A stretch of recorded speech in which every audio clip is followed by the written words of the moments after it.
السلام علیکم ورحمۃ اللہ وبرکاتہ۔ عزیز دوستو، آج سے اصل کتاب کی ابتدا ہے،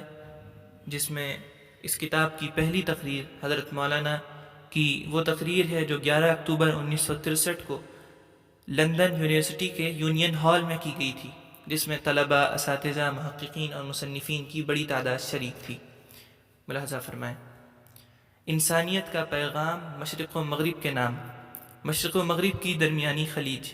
انگریزی کے ایک بڑے شاعر کپلنگ نے کہا تھا کہ مشرق مشرق رہے گا اور مغرب مغرب، دونوں کبھی مل نہیں سکتے۔ یہ بات اگرچہ ایک ادیب کی زبان سے نکلی تھی جو اس صدی کی ابتدا میں فوت ہوا ہے، مگر دراصل یہ ایک تصور ہے۔ کبھی ایسا ہوتا ہے کہ کوئی خاص نظریہ یا تصور کسی سوسائٹی میں قبول ہو جاتا ہے اور افراد کے عقائد و جذبات کے بنانے اور ان کی پرورش میں اس کا بڑا ہاتھ ہوتا ہے۔ پھر اسی نظریے یا تصور کو کوئی شاعر جو اپنی سوسائٹی کا ترجمان ہوتا ہے اپنے بلیغ انداز میں موزوں کر دیتا ہے، یہ جو ایک ضرب المثل بن کر پھیل جاتا ہے۔ پھر ہر دور میں اس کے بعد آنے والی نسلیں ہر جگہ اس کو دہراتی ہیں اور ایک اصول و کلیہ کی طرح اس پر ایمان رکھنے لگتی ہیں۔ مگر اس تصور نے انسانی مفاد کو جتنا نقصان پہنچایا ہے اور جس درجے اس نے انسانی وحدت کے اصول کو پارا پارا کیا ہے اور ان کے انداز فکر پر جو ستم ڈھایا ہے، میں نہیں سمجھتا کہ اس کے علاوہ کسی دوسرے نظریے نے اس قدر نقصان پہنچایا ہوگا، کیونکہ یہ تصور بنی نوع انسان کے خاندان کو مشرق اور مغرب کی دو ٹولیوں میں تقسیم کر دیتا ہے۔ کہنے کو تو یہ ایک سادہ سی بات یا تاریخی حقیقت ہے، مگر لوگ اس کے بعد سے ہمیشہ مشرق و مغرب کو اس نظریے سے دیکھنے لگے کہ یہ دو حریف کیمپ ہیں، یہ اولاً تو کبھی مل نہیں سکتے، اور اگر ملے تو میدان جنگ ہی میں مل سکتے ہیں، اور اگر کبھی اکٹھا ہوئے تو بھی ایک دوسرے کی ہجو کریں گے اور ڈھونڈ ڈھونڈ کر اس کی برائیاں نکال کر اپنے دل کی بھڑاس نکالنے کی کوشش کریں گے۔ صدیوں سے مشرق و مغرب کا یہی انداز ہے، دونوں میں سے کسی نے بھی ایک دوسرے کو سمجھنے کی کوشش نہیں کی، اور اگر سمجھا بھی تو ان سطحی اور ناقص معلومات کی روشنی میں جو صرف ان کے کمزور پہلو ہی پر مبنی تھے۔ ان کے اندر جو خوبیاں ہیں، طاقت اور روشنی کے جو چشمے ہیں، ان سے اکثر غفلت برتی گئی۔ ایک نے دوسرے کو جب دیکھا تو شک، خوف اور بدگمانی کی نگاہ سے دیکھا، یا پھر نفرت و ناپسندیدگی کی نگاہ سے۔ اس خلیج کا اصل سب سے پہلے مشرق و مغرب کا سامنا صلیبی جنگوں کے موقع پر ہوا تھا۔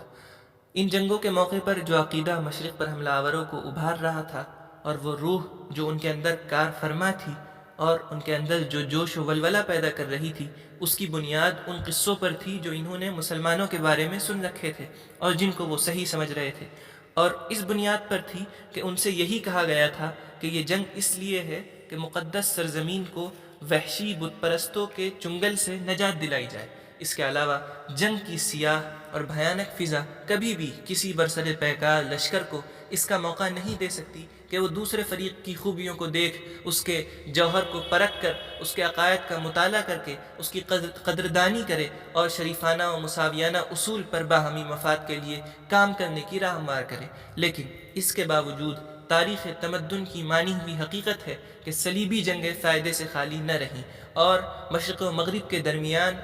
خلیج اگر پاٹی نہ جا سکی تو تنگ ضرور ہو گئی۔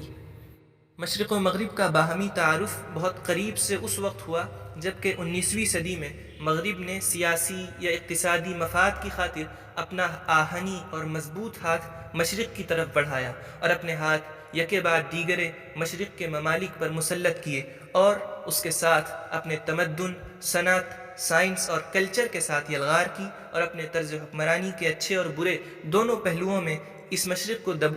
کو دبوچ لیا جو تمدن اور جنگی صنعت میں بہت پیچھے تھا۔ مشرق کو حملے کی دہشت نے بہت دنوں تک تو اس کا موقع ہی نہ دیا کہ وہ مغرب کو ذرا گہرائی کے ساتھ دیکھ سکتا اور اس کے اصول اور جوہر و کمالات سے فائدہ اٹھا سکتا۔ اور مجھے معاف کیجیے اگر میں یہ بھی کہہ دوں کہ ایک اور بات جو مانے رہی وہ خود مغرب کا تمدن تھا، جو اس وقت اپنے شباب و رونائی کی آخری منزل پر تھا، اور اس کے اندر وہ تمام باتیں تھیں جو کسی ایسے تمدن میں پائی جاتی ہیں جس کے اندر دینی عنصر کمزور ہو چکا ہو۔ اور ایک بات پھر معذرت کے ساتھ کہنا چاہتا ہوں کہ اس کے علاوہ ایک اور بات جو مشرق کے لیے مانع ثابت ہوئی وہ یورپین حکام کا طرز عمل تھا، جس میں ان کے احساس برتری، غرور حکمرانی اور اپنے آپ کو پیدائشی طور پر اس قوم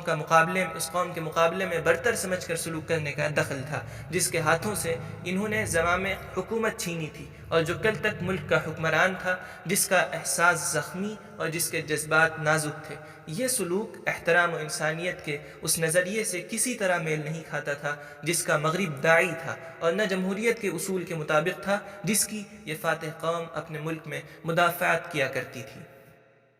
اس خلیج کے چند مضر نتائج۔ پھر اس کے نتیجے میں کمزور مشرق کے اندر ہتھیار ڈال دینے اور فاتح و طاقتور مغرب کے سامنے جھک جانے، اور اس کے معیار و افکار کو ضرورت سے کہیں زیادہ اہمیت دینے، اور اس کے مظاہر تمدن اور طرز معاشرت کی تعظیم کرنے اور اسی کی تقلید کرنے کا جذبہ پیدا ہو گیا، جس نے اس مشرق کو مغرب کا دریوزہ گر بنا دیا۔ وہ زندگی کی ہر منزل میں اس کو قابل تقلید نمونہ سمجھنے لگا، اور زندگی میں پسخوردہ کھانے والے اور قافلے کے پیچھے پیچھے چلنے والوں کی صف میں آ گیا۔ اس بات نے مغرب کو ایسا موقع نہیں دیا کہ وہ مشرق کو مساوات و احترام کی نگاہ سے دیکھتا، چہ جائے کہ اس کو عظمت و قدردانی کی نظر سے دیکھتا، یا اس سے رہنمائی یا ہدایت کی توقع کرتا، یا اس سے تخلیقی کارناموں کی امید کرتا، جبکہ خود مشرق ہی قریب قریب اپنا وجود مغرب کے اندر فنا کر چکا تھا۔ قومی عصبیت۔ اس کے بعد مشرقی قوموں پر قومیت کے نظریے نے یلغار کی،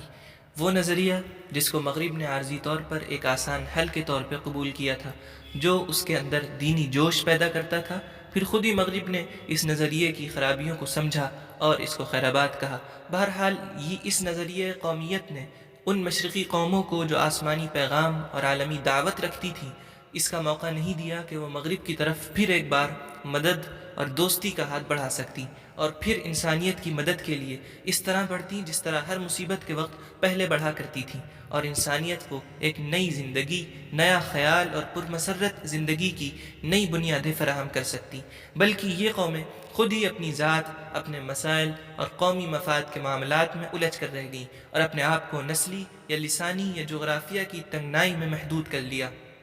اور اس طرح قوت و زندگی سے بھرپور، صاف و شفاف، قدیم و رواں سرچشمہ ہاتھ سے نکل گیا، جو دنیا بھر کے لیے روشنی کا منارہ تھا اور تاریخ کے ہر دور میں دینی ہدایت کا ذریعہ تھا۔ اب اس مضمون کے اختتام کے ساتھ یہ ویڈیو بھی ختم ہوتی ہے۔ اگر آپ بھی اس کتابی سفر میں ہمارے شریک رہنا چاہتے ہیں تو سبسکرائب کریے اس چینل کو، اور بیل آئیکن کا بٹن ضرور دبائیں۔ جزاک اللہ خیر۔